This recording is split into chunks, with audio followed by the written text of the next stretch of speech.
ഇന്ന് നമ്മൾ നമ്മുടെ ഗുരുവായൂരപ്പനെ കാണാൻ പോകുന്ന യാത്രയിലാണ് കേട്ടോ. അപ്പോൾ രാവിലെ തന്നെ ഞങ്ങളിത് അമ്പലത്തിൽ എത്തിയിട്ടുണ്ട്. പിന്നെ മുല്ലപ്പൂ വാങ്ങിച്ചു കേട്ടോ. മുല്ലപ്പൂ ഇല്ലാതെ എന്ത് ആഘോഷമല്ലേ. പിന്നെ ഞങ്ങൾ പോയത് നേരെ അമ്പലക്കുളത്തിലാണ്. അവിടെ പോയിട്ട് കയ്യും കാലും മുഖമൊക്കെ കഴുകിയിട്ട് കുറച്ച് നേരം അവിടെ സ്പെൻഡ് ചെയ്തതിന് ശേഷം ഞങ്ങൾ തൊഴാൻ വേണ്ടി പോയി.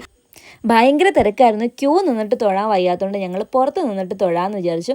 അങ്ങനെ അമ്പലത്തിൻ്റെ ഫ്രണ്ടിൽ കുറച്ച് നേരം ഞങ്ങൾ സ്പെൻഡ് ചെയ്തു. അപ്പോഴാണ് നമുക്ക് ഭയങ്കര സന്തോഷം ഉണ്ടായിട്ടൊരു കാര്യം നടന്നു കേട്ടോ.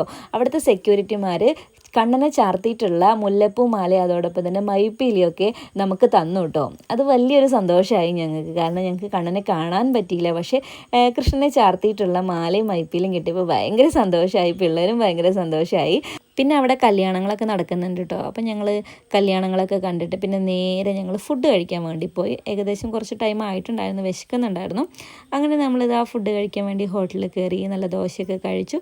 പിന്നെ കുറച്ച് ഐറ്റംസ് സാധനങ്ങളൊക്കെ വാങ്ങിച്ചിട്ടോ പിള്ളേർക്ക് വേണ്ടിയിട്ട്. അപ്പോൾ എന്നെ മുടിപ്പിക്കുന്ന സീനാണ് ഇപ്പോൾ നിങ്ങൾ കണ്ടുകൊണ്ടിരിക്കുന്നത്. അങ്ങനെ ഞങ്ങൾ സന്തോഷമായിട്ട് ഞങ്ങളിത് തിരിച്ചു പോവുകയാണ്.